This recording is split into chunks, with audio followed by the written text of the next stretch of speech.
আমার একার এইসব? বাবা, গরিব ঘরের আয়োজন, তোমাদের মতো করে তো করতে পারবো না, তবু আমাদের সাধ্য মতো যা পেরেছি করেছি। তুমি এটুকু না খেলে আমরা বড় কষ্ট পাবো বাবা। হ্যাঁ বাবা, বুঝতে পারতেছি তোমার খুব কষ্ট হচ্ছে। আসলে কি জানো, গরিবের মাথা ব্যথা বুদ্ধি কেন কম থাকে, বুঝলে না? একটা চেয়ার টেবিল ব্যবস্থা করতে পারতেও নি। না না, তার দরকার নেই, আমার কোনো অসুবিধা হচ্ছে না। দুদিন একটু কষ্ট করে নাও বাবা। তবে একখানা কথা কিন্তু তোমার বলতে পারি, রাজুর মার হাতে রান্না খানা কিন্তু একদম জব্বর, একবার খেলি আর বলতে পারবে না। আহা, তুমি খাও। কি হলো, হাত গুটিয়ে বসে আছো কেন? খাও। আমি তো বুঝতেই পারছি না আমি কোথা থেকে শুরু করবো। শুক্তো নিয়ে না গো না গো, প্রথম পাতে ঘি, তারপরে শুক্তো আছে, এই ডাল, আলু ভাজা, তারপর তোমার একটু মোচার তরকারি, আর এই হচ্ছে গিয়ে তোমার কাঁই বিচি। তুমি শহরে পাবে না বাবা। তারপরে ধরো একটু চিংড়ি আছে, একটু হাঁসের ডিম, ওই কাতলা মাছ, আর শেষ পাতে আছে তোমার এই একটু দই আর মিষ্টান্ন, মানে পায়েস। সর্বনাশ, একজন মানুষ এত কিছু খেতে পারেনি? পারবে পারবে, এই তো কচি বয়স, এখন খাবে না তার কখন খাবে, তাই না? তুমি শুরু করো দেখিনি। বেশি তো দিইনি কো, ভয় পেওনি, আমি ভালো তেল ব্যবহার করেছি। খাবারগুলো দেখে লোভও হচ্ছে, কিন্তু অতি লোভে খেয়ে আবার যদি পেটের, না, ভেবে লাভ নেই।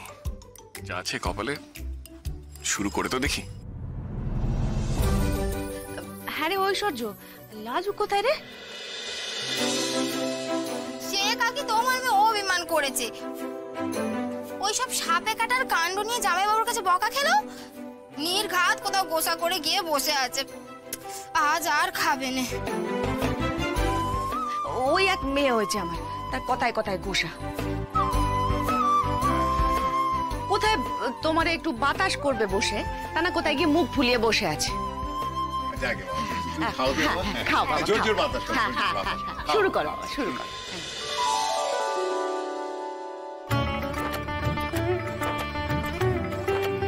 কম সুদ নেবেন বললেন কর্তা? আমি তো নিয়েছি। আরে তুই বলেছিস তোর কথা ফেলতে পারি, তোর কথা রাখবো না। আমি 0.5% কম করেই নিয়েছি, ওতেই 7,500 টাকা হই। ও 7,500 টাকায় কষ্ট হবে? আচ্ছা তুই এক কাজ কর, তুই 100 টাকা কম দিস, ঠিক আছে? এই শোনো, ওই হারানের থেকে প্রতি মাসে 7,500 টাকা নেবা না, প্রতি মাসে হারান 7,400 টাকা নেবে, ঠিক আছে?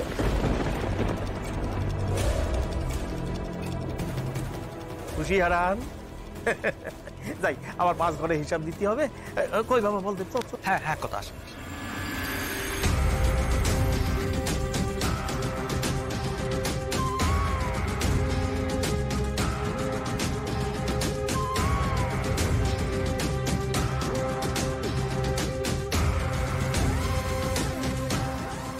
হিসেবে যে ভুল থেকে গেল।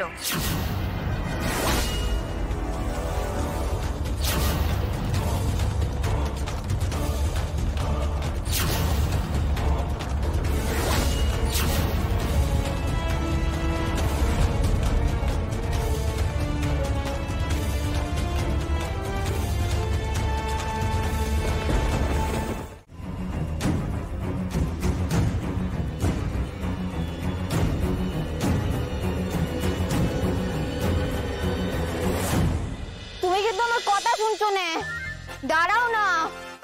আরে আরে কি হলো, রাস্তা ছাড়ো। না, আমি যেতে দেবো না।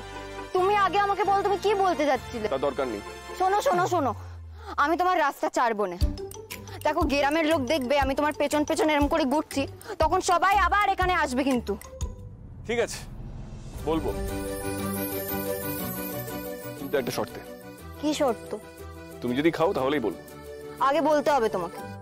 ভাবছিলাম তোমার বন্ধুদের কালকে কোথাও খাওয়াতে নিয়ে যাব, এই কাছে টাউনে কোথাও, কিন্তু তুমি যদি না খাও তাহলে প্রোগ্রাম ক্যান্সেল। আরে না, শোনো শোনো, আচ্ছা ঠিক আছে ঠিক আছে, আমি খেয়ে নেবো, আমি খেয়ে নেবো। জানো তো, আমাদের টাউনে এক হেভি চাইনিজের দোকান আছে, বিরিয়ানিরও আছে। কিন্তু শোনো না, আমরা এতজনে মিলে যাব কি করে? তোমার গাড়ি করে? মানে আমরা সবাই হয়ে হয়ে যাব তোমার গাড়িতে? পেছনে বসা যাবে না? আমার কি আনন্দ হচ্ছে। মিতা ঐশ্বর্য শুনলে ওরা লাফাবে। তুমি সত্যি নিয়ে যাবে তো?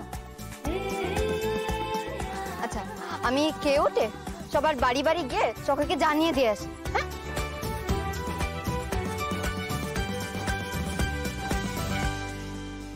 রাতে গাড়ি নিয়ে কেটে পড়ে লাভ নেই।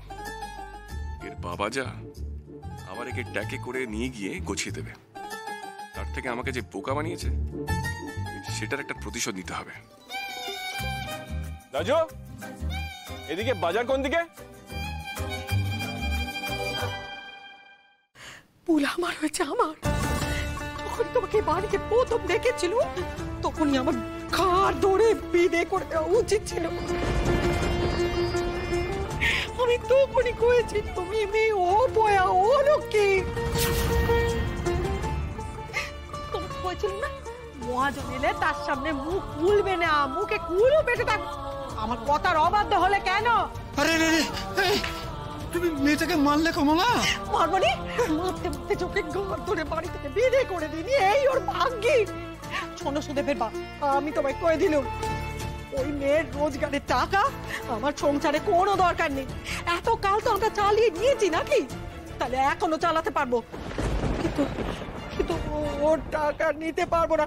ওকে ওকে বাড়ি থেকে বিদে করে দাও। তাহলে মা ও কোথায় যাবে? ওর তো কোনো যাবার জায়গা নেই কো, তুমি তো সব জানো।